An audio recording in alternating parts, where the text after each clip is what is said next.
Bismillahirrahmanirrahim. Alhamdulillahirabbil alamin. Wa bihi nasta'in ala umuri dunya waddin. Wassalatu wassalam ala asyrafil anbiya wal mursalin. Sayyidina Maulana Muhammadinil amin wa ala alihi wa sahbihi ajma'in. Qala al-musannif al-imam hujjatul Islam Abu Hamid Muhammad bin Muhammad al-Ghazali rahimahullah wa nafa'ana bi ulumihi. Wa niyyatun nas fit ta'at aqsam idh minhum may yakunu amaluhu ijabatan li ba'ithil khawf fa innahu yattaqin nar wa minhum may ya'malu ijabatan li ba'ithir raja wa huwa ar-raghbatu fil jannah wa hadha wa in kana nazilan bil idafati ila qasdi ta'atillah wa ta'zimihi li dhatihi wa li jalalihi la li amrin siwa fa huwa min jumlatin niyyatis sahihah li'annahu mailun ilal maw'ud fil akhirah wa in kana min jinsil ma'lufat fid dunya wa aghlabul bawa'is ba'ithul farji wal batni wa mawdi'u qadha'i wa tarihim al jannah fal amil li ajlil jannah amilun li batnihi wa farji kal ajiri su wa darajatuhu darajatul bulhi wa innahu la yanaluha bi amalihi id aktsaru ahlil jannatil bulhu ila akhir. Makna dari kalam al-imam hujjatul Islam Muhammad bin Muhammad al-Ghazali rahimahullah wa nafa'ana bi ulumihi fid dharain. Niat manusia dalam melaksanakan taat itu bermacam-macam. Antara satu dengan yang lainnya berbeda-beda dalam melaksanakan taat kepada Allah Subhanahu wa ta'ala. Karena di antara mereka ada yang amalnya itu karena memenuhi dorongan takut. Karena ia takut neraka. Ada orang yang sembahyang karena amun kada sembahyang takutan mati masuk neraka. Ada orang yang meninggalkan perbuatan riba karena inya takutan bila mana riba itu masuk neraka. Ada orang yang berbuat ibadah disebabkan karena dia takut kalau meninggalkan ibadah itu masuk ke dalam siksa Allah. Nah, ini biasanya adalah untuk hal-hal yang bersifat menjauhi larangan Allah. Umumnya kebanyakannya daripada kaum muslimin, mereka itu meninggalkan yang diharamkan Allah karena takut siksanya. Karena takut neraka. Sehingga mereka bisa meninggalkan apa-apa yang diharamkan oleh Allah Subhanahu wa ta'ala. Dan di antara mereka ada yang beramal karena memenuhi dorongan harapan, yaitu keinginan masuk surga. Ini biasanya dilakukan untuk melaksanakan ibadah. Orang beribadah melaksanakan sembahyang dengan tujuan bisa masuk surga. Orang melaksanakan qiyamul lail dengan harapan mendapat nikmat di sisi Allah. Orang yang melakukan zakat, melakukan puasa, melakukan haji terdorong oleh pahala yang besar di sisi Allah. Ada sebagian manusia yang melaksanakan ibadah tapi niatnya seperti itu.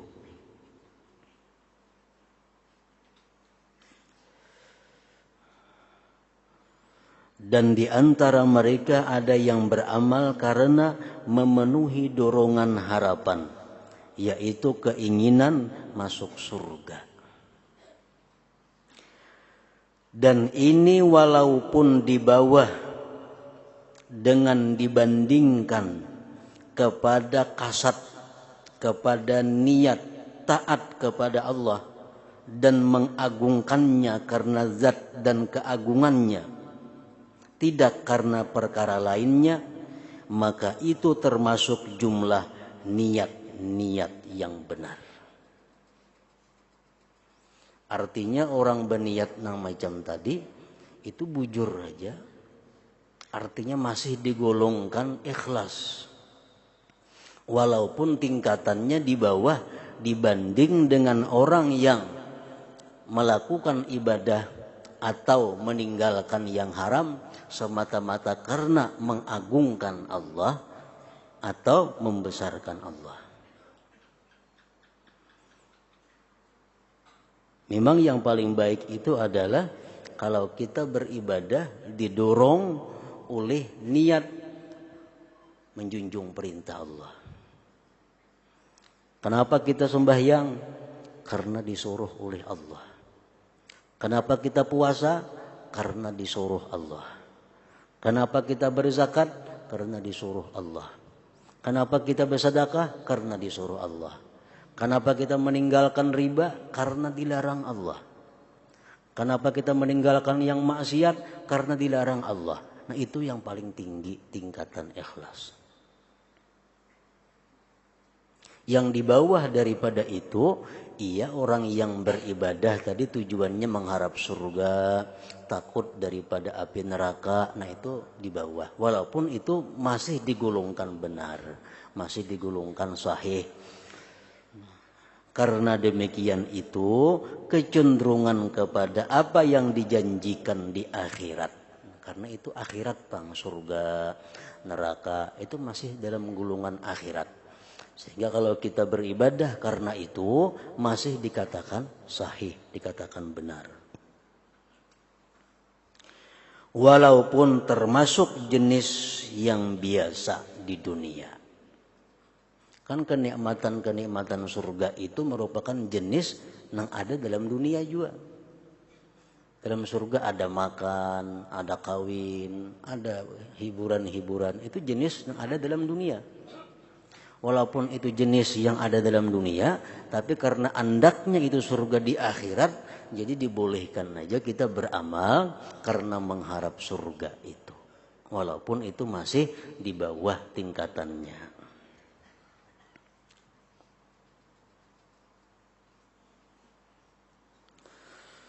Dan paling kuat dorongan adalah dorongan farji dan perut. Dan paling kuat dorongan adalah dorongan syahwat. Orang itu bekerja, orang itu beramal, baik amal apapun, biasanya yang kuat mendorong itu adalah syahwat. Baik syahwat perut atau syahwat farj. Dan tempat memenuhi keperluan keduanya adalah surga. Tempat di mana kita hendak melampiaskan syahwat dengan sepuas-puasnya itu di surga. Kalau dalam dunia masih ada batasan-batasan. Dalam dunia seapa paling kuat kita makan? Kanyang. Kada kau lagi sampai ke gulu sudah nasi membuat. Dalam dunia berapa kemampuan orang kawin? Ada batasannya. Nah, kalau di surga seapa banyaknya kita makan, kada ada batasannya, kada ada kanyang-kanyangnya, kada ada puas-puasnya. Seekor manusia dapat bidadari 700, kada ada lamah-lamahnya. Seekor manusia 24 jam nang disebut makanan, minuman, kada ada busan-busannya. Jadi kalau urusan tempat untuk menunaikan syahwat itu di surga hendaknya. Dan tempat memenuhi keduanya adalah surga. Maka orang yang beramal untuk memperoleh surga adalah orang yang beramal untuk perutnya dan farajnya. Kalau orang tuh beramal tujuannya supaya masuk surga, berarti inya beramal supaya syahwatnya terlampiaskan. Karena tempat melampiaskan syahwat itu di surga. Kalau kita beramal karena mengharapkan surga, berarti kita mengharapkan untuk melampiaskan syahwat perut dan syahwat kemaluan.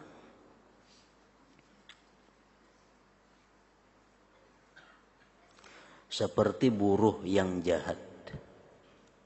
Buruh yang jahat itu adalah buruh yang bekerja karena takut terhadap ancaman tuannya. Kita menjadi tuan bila kada tuntung ku bukule. Jam bila kada tuntung ku siksa begawi inya. Karena tuannya kada ada keperai. Datang tuannya lawan tungkat, lawan cambuk begawi karena takutan dicambuk oleh tuannya. Nah, itu ada juga sebagian kita yang beribadah itu semata-mata takutan dengan siksa Allah. Takutan dengan ancaman Allah. Dan derajatnya adalah derajat orang yang bodoh itu. Kita beramal mengharapkan surga. Itu kita dianggap bodoh. Kita beramal, kita meninggalkan maksiat karena takut dengan neraka. Walaupun itu benar, tapi masih dianggap kita adalah bodoh. Dan sesungguhnya ia mencapai derajat tersebut dengan amal perbuatannya. Kalau orang yang beramal bujur-bujur karena mengharap surga, ini dapat surga. Orang yang beramal semata-mata karena takut terhadap api neraka, dia akan terhindar dari api neraka. Ini itu beribadah, meninggalkan yang haram semata-mata karena takut lawan api neraka. Mati inya, di akhirat inya akan selamat dari api neraka. Orang yang beribadah mengharapkan surga semata-mata, beribadah inya harapannya cuma surga, mati ke surga inya mati. Dan sesungguhnya ia mencapai derajat tersebut dengan amal perbuatannya. Walaupun dia dikatakan orang yang bodoh. Karena kebanyakan penghuni surga adalah orang yang bodoh itu. Kenapa dikatakan bodoh? Orang yang beramal mengharapkan surga atau takut daripada api neraka tadi. Nah, para ulama mencontohkan ada seorang raja umpamanya. Seorang raja yang maha kuat, yang maha berkuasa. Raja ini ada mempunyai sebuah taman. Yang di dalam taman itu semuanya ada apa yang kita inginkan. Dan raja ini pun pula mempunyai sebuah penjara. Yang dalam penjara itu lengkap berbagai macam siksa. Lalu raja ini pengumuman. Ujar raja, siapa beribadah karena surga, karena taman ini, maka dia pun berhak untuk masuk taman yang indah ini. Siapa-siapa yang beribadah karena takut masuk penjara, ujar si raja, dia akan kuselamatkan dari penjara. Tapi siapa-siapa yang beribadah karena aku, dia akan selalu dapat berhubungan dengan aku dan dia akan kuberikan surga seluas-luasnya kepada inya dan kuselamatkan daripada api neraka. Nah, jadi kita beramal tinggal pilih antara nang mana. Amun kita memilih beramal karena surga, kita dapat surga. Tapi kita kada kau bertemuan lawan ampun surga. Kita kada kau melihat, kada kau bermunajat, kada kau berdialog lawan ampun surga. Kalau kita beramal karena takut terhadap api neraka, kita terhindar dari api neraka. Kita selamat dari api neraka. Tapi kita kada kawaju bertemuan lawan yang menyelamatkan kita dari api neraka itu. Nah, tapi kalau kita beramal karena si raja itu, kita kawa setiap saat berilang, kita kawa setiap saat berhubungan lawan raja itu, dan kita otomatis akan dapat surga yang dimiliki oleh raja itu. Nah, kayak itu. Nah, orang-orang nang bodoh ini yang penting beramal masuk surga. Bertemuan kakada ke ampun surga itu kada jadi soal. Nah, kayak itu artinya. Dan kebanyakan penghuni surga orang yang macam itu. Kebanyakan penghuni surga orang yang macam itu.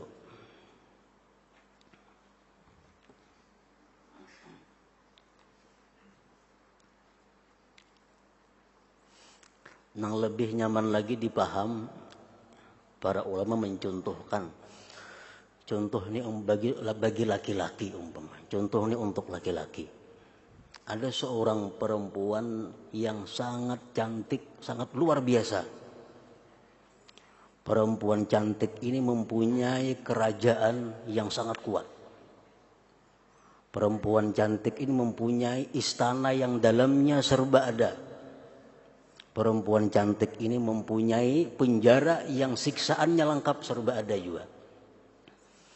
Jadi jadi perempuan cantik tadi, siapa yang beramal hendak surga, silahkan masuk surga.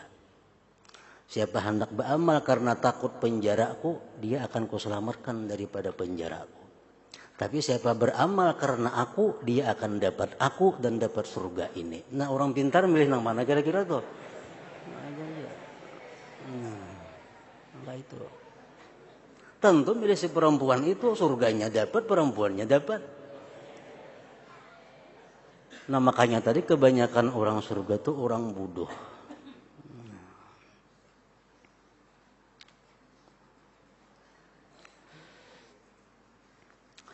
Adapun ibadah orang-orang yang mempunyai akal.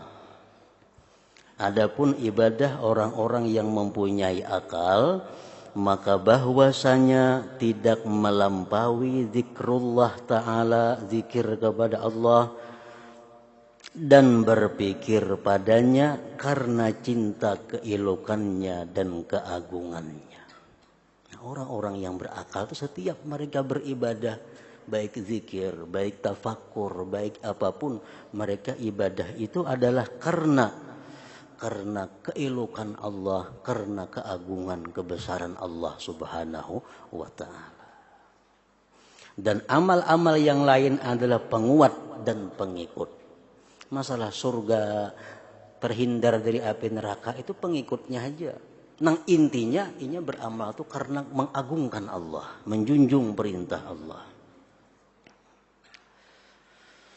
Mereka adalah lebih tinggi derajatnya daripada berpaling kepada yang dikawini dan yang dimakan di surga.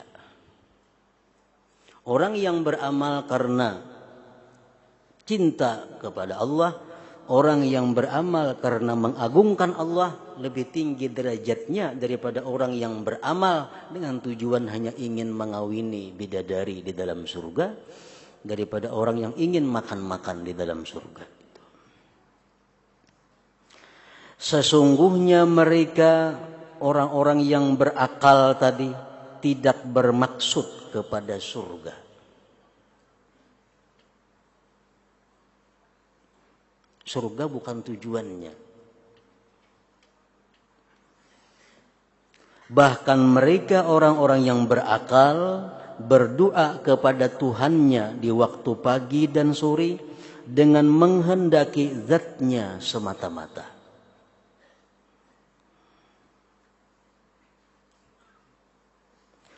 Dan pahala manusia itu menurut kadar niat mereka. Menurut kadar niat mereka. Orang yang beribadah dengan niat menjunjung perintah Allah lebih besar pahalanya daripada orang yang beribadah mengharapkan surga.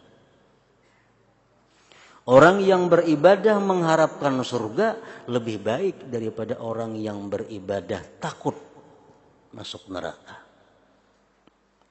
Walaupun ketiga-tiganya itu selamat, ketiga-tiganya digolongkan yang benar. Tapi pahalanya kadar rata menurut kadar niat mereka. Maka pasti mereka memperoleh kenikmatan dengan memandang zatnya yang mulia.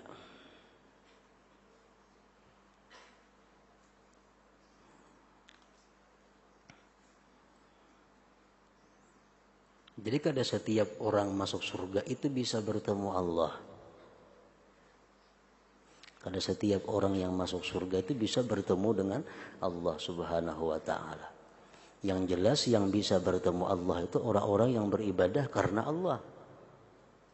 Orang-orang yang beribadah karena menjunjung perintahnya.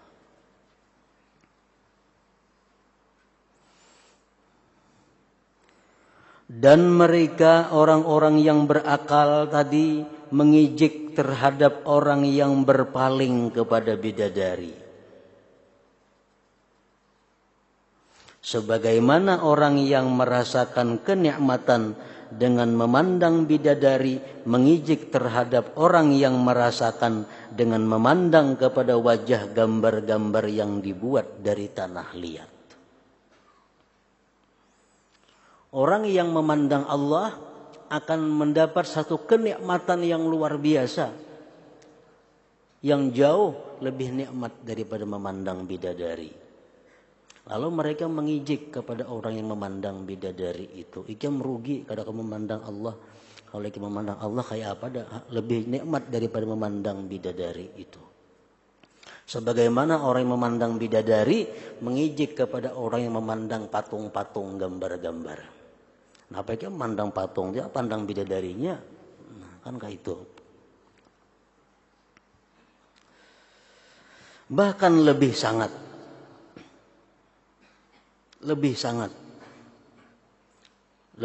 apa? Lebih sangat ruginya kalau dibanding antara orang itu. Orang yang memandang bidadari lebih sangat rugi dibanding dengan orang yang memandang tanah liat tadi. Kalau dia dibandingkan dengan orang yang melihat Allah Subhanahu wa taala. Sesungguhnya perbedaan antara keelokan hadratur rububiyah dan keelokan bidadari itu lebih sangat dan lebih besar banyaknya daripada perbedaan antara keelokan bidadari dan gambar-gambar yang dibuat dari tanah liat. Bahkan merasa besarnya nafsu-nafsu syahwat kebinatangannya untuk memenuhi hajat dari bercampur baur dengan bidadari yang cantik dan berpaling mereka dari keelukan wajah Allah yang mulia adalah menyerupai merasa besarnya binatang kumbang bagi teman wanitanya dan kejinakan hatinya baginya dan berpaling dari memandang kepada keelukan wajah-wajah wanita. Maka kebutaan kebanyakan hati dari melihat keelukan Allah dan keagungannya itu seperti kebutaan kumbang dari mengetahui keelukan wanita. Sesungguhnya ia tidak mengetahuinya sama sekali dan tidak menoleh kepadanya. Jikalau kumbang itu mempunyai akal, disebutkan wanita kepadanya, niscaya ia memandang baik akal orang yang berpaling kepada wanita itu. Nah, karena tadi orang yang beribadah mengharapkan surga tadi hanya karena surga, kada punya akal yang cukup untuk bisa mengalihkan pandangan bahwa beribadah karena Allah itu lebih nikmat, lebih besar pahala dan ganjarannya. Firman Allah Subhanahu wa taala, wala yazalun mukhtalifin, artinya tetapi senantiasa mereka berselisih pendapat. Saya sudah merasa paling baik sudah beramal itu karena surga. Paling nyaman sudah beramal itu mengharapkan surga. Saya paling nyaman sudah beramal itu supaya terhindar daripada api neraka. Ada rata tingkatan manusia. Ada yang berpikir ringkas, yang penting beribadah ini aku gugur kewajiban, terima kadang kata sarah aja lagi. Ada nama macam itu. Yang penting ibadahku sah. Berpahala kadang harus jadi soal. Nah, ada macam itu. Tergantung yang ada pada diri mereka. Ada yang merasa kada puas beribadah musika surga, ada. Ada yang kada puas mesti beribadah itu karena Allah. Kullu hizbin bima ladaihim farihun, artinya tiap-tiap golongan mereka, tiap-tiap golongan merasa bangga dengan apa yang ada pada golongan mereka. Walidzalika khalaqahum, artinya dan untuk itulah Allah menciptakan mereka.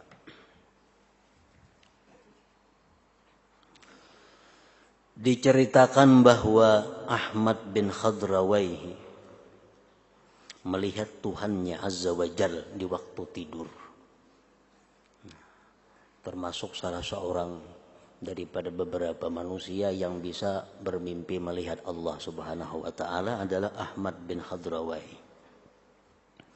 Nah, dalam tidurnya Ahmad bin Khadrawayhi ini bermimpi bertemu dengan Allah Subhanahu wa ta'ala.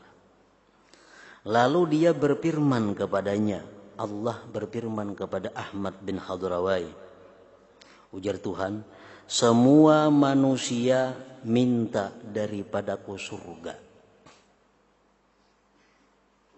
kecuali Abu Yazid Al-Bastami yang tidak minta surga kepadaku. Sesungguhnya ia Abu Yazid meminta aku, ya Tuhan. Wahai Ahmad bin Khadrawayhi, manusia itu rata-rata minta surga kepadaku, kecuali hanya Abu Yazid yang minta aku. Abu Yazid melihat Tuhannya di waktu tidur, lalu ia berkata, wahai Tuhan, bagaimana jalan kepadamu? Abu Yazid minta kepada Allah bagaimana cara, bagaimana jalan, artinya nangapa amalan supaya bisa bertemu denganmu. Beliau kada minta surga. Abu Yazid kada minta supaya masukkanlah hamba ke surga, ada. Beliau kada minta husnul khatimah, ada. Beliau kada minta supaya terhindar dari api neraka, kada. Tapi yang beliau minta kayak apa cara supaya bisa bertemu dengan Allah. Maka dia berfirman, Allah berfirman, tinggalkan dirimu dan marilah kepadaku. Artinya kalau engkau hendak bertemu dengan aku, maka tinggalkanlah dirimu.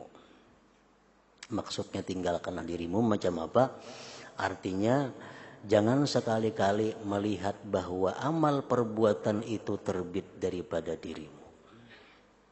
Baik itu amal yang baik ataupun itu amal yang buruk, jangan sekali-kali memandang bahwa itu adalah terbit daripada dirimu. Itu artinya meninggalkan diri.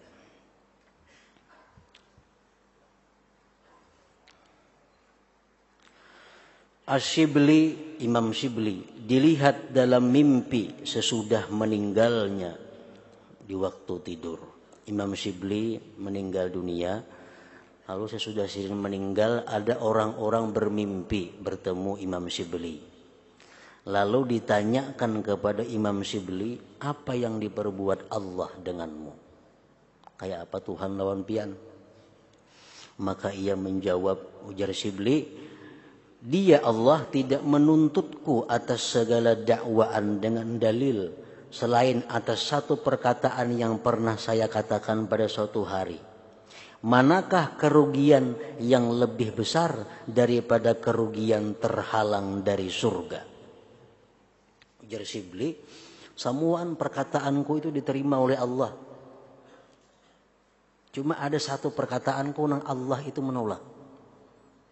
Dalam dunia aku pernah berkata bahwa orang yang paling rugi adalah orang yang kada ke surga. Ujar Imam Syibli, dalam dunia dulu aku pernah ceramah bahwa orang yang paling rugi itu orang yang matinya kada ke surga. Nah itu dibahas oleh Allah, ditentang oleh Allah. Maka Allah berfirman, manakah kerugian yang lebih besar daripada kerugian terhalang dari berjumpa denganku? Sebenarnya kerugian yang paling besar itu bukan kada masuk surga. Kerugian yang paling besar itu adalah orang yang di akhirat kada kawa berjumpa dengan Allah Subhanahu wa ta'ala. Itu yang paling rugi.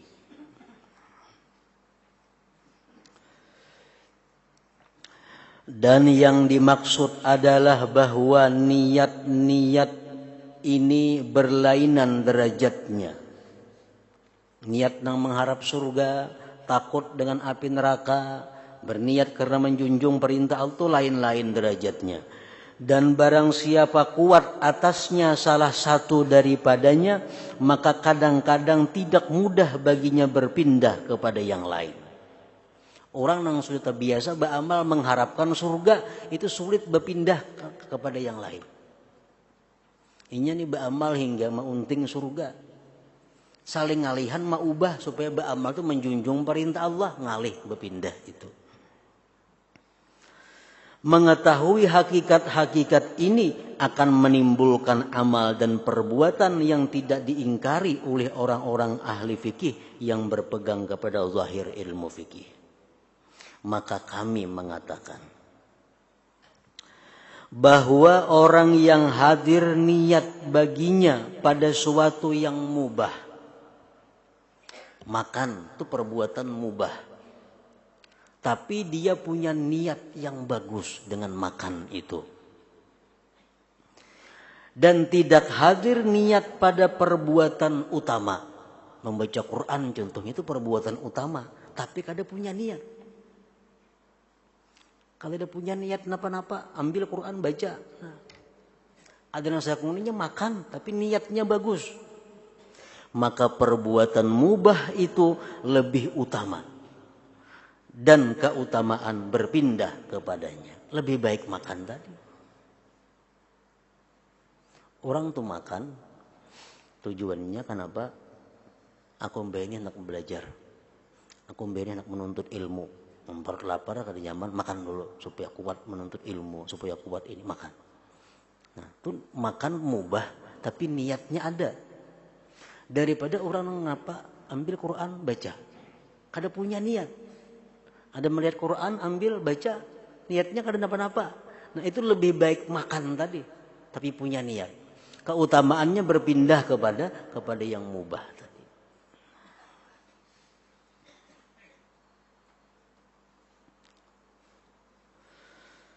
Dan perbuatan utama pada haknya adalah hal yang kurang.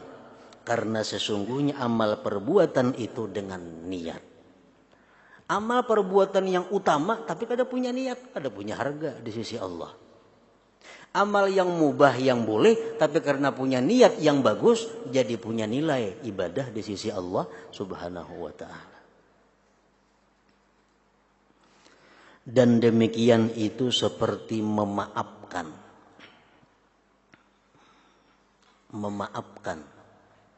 Sesungguhnya memaafkan itu lebih utama daripada membalas pada perbuatan aniaya. Misalnya orang menyambat kita. Jadi orang ikam itu bungol. Itu kita ada dua pilihan. Yang disambat bungol ini ada dua pilihan. Bisa memaafkan atau membalas jangan lebih pada itu. Ikam bungol juga.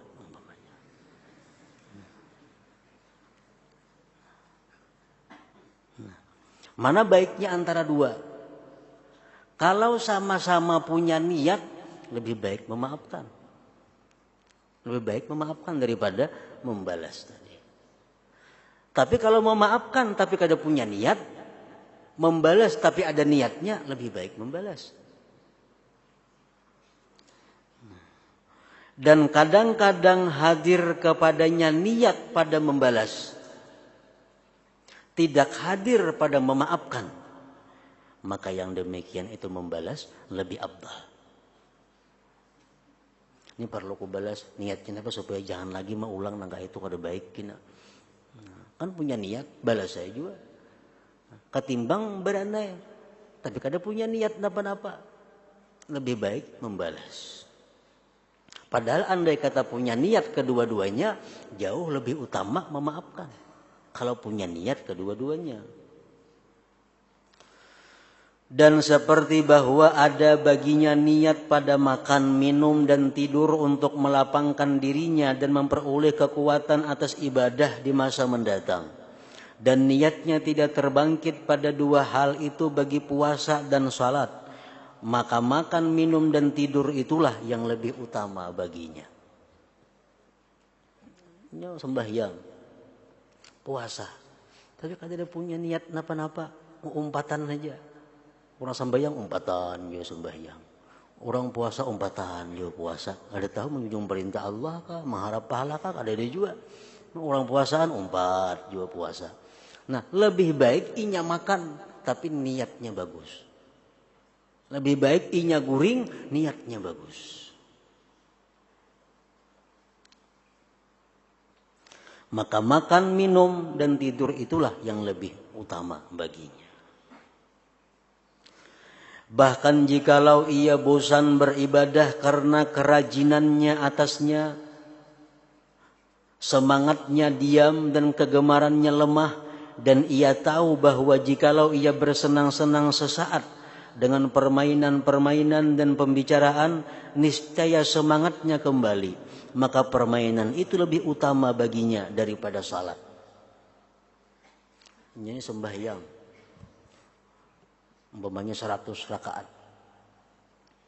Sampai sudah 50 rakaat, lama sudah. Mulai bosan. 60 rakaat, 70 rakaat, sain uyuh. Sain membosankan. Tuntung sembahyang. Ada nang saya kong ini sembahyang. Sampai 50 rakaat, asa lapah sudah, asa muyak, asa apa, bawanya istirahat. Dibawanya bergurau untuk menimbulkan kembali semangatnya. Nah, dibawanya main-main untuk menimbulkan kembali gairah ibadahnya. Nah, inya bermain-main seperti itu lebih baik pahalanya daripada orang yang sembahyang tapi dalam keadaan bosan, dalam keadaan lemah semangatnya tadi.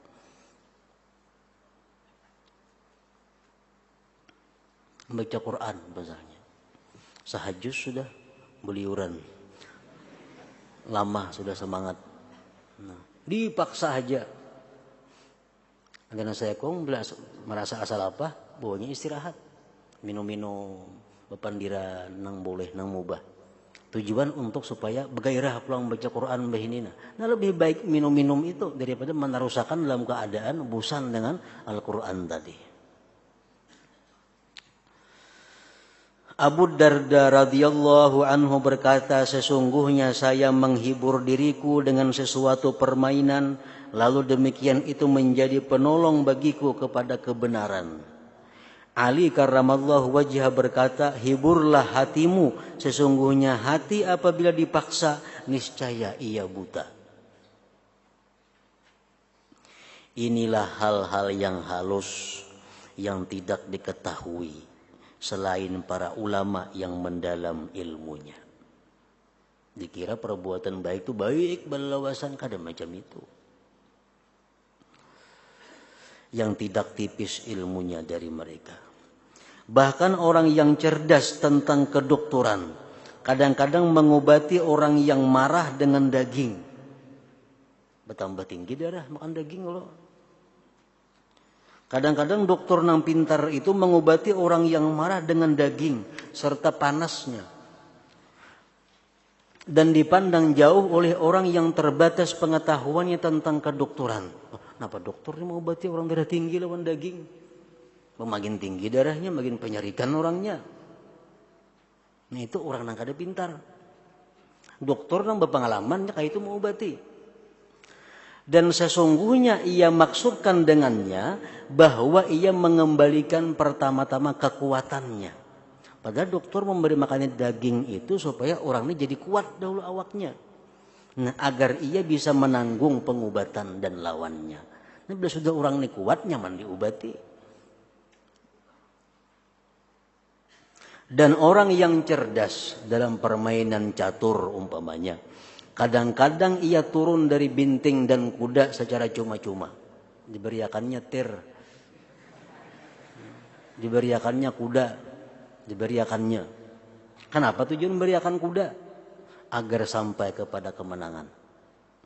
Dan orang yang lemah pengetahuannya, penglihatan hatinya kadang-kadang tertawa dengan demikian dan heran padanya. Kenapa kuda diberiakan sayangnya? Nang lemah pengetahuannya. Begitu pula orang yang ahli dalam peperangan, kadang-kadang lari di hadapan kawannya dan membelakanginya karena tipu daya daripadanya, agar menariknya ke tempat yang sempit, lalu ia menyerangnya, lantas ia mengalahkannya. Jadi orang pintar itu dalam perang bukan berarti menyerah. Barangkali mengajak musuhnya ke tempat yang tersembunyi supaya bisa mengalahkannya. Nah, maka begitu pula menempuh jalan Allah Ta'ala. Semuanya adalah peperangan. Kita menuju jalan Allah, kita beramal untuk dapat keridhaan Allah, itu semuanya adalah peperangan. Peperangan dengan syaitan. Dan mengobati hati.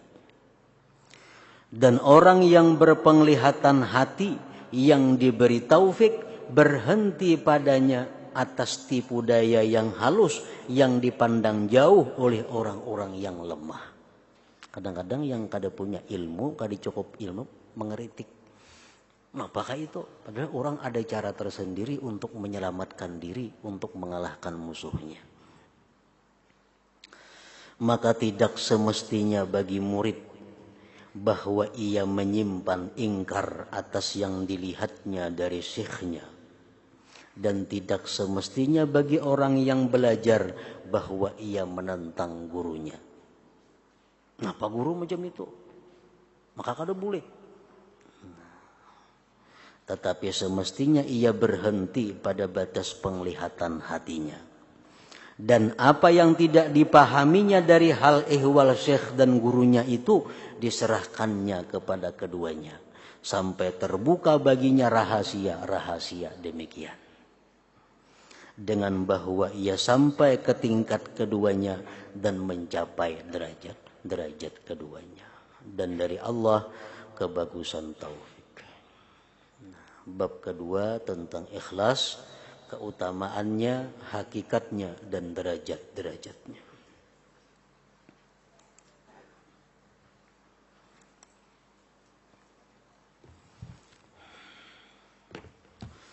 Afdalul dzikri fa'lam annahu la ilaha illallah Muhammadur Rasulullah la ilaha illallah Muhammadur Rasulullah la ilaha illallah Muhammadur Rasulullah la ilaha illallah la ilaha illallah la ilaha illallah la ilaha illallah la ilaha illallah Allahu Allah Allahu Allah Allah Allah Allahu Allah Allahu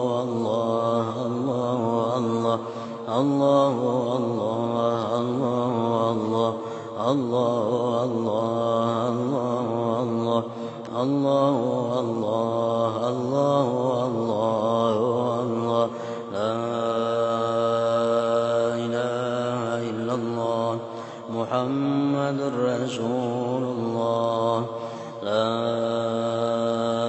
ilaha illallah Muhammadur Rasulullah la ilaha illallah Muhammadur Rasulullah la ilaha illallah Al-Fatihah.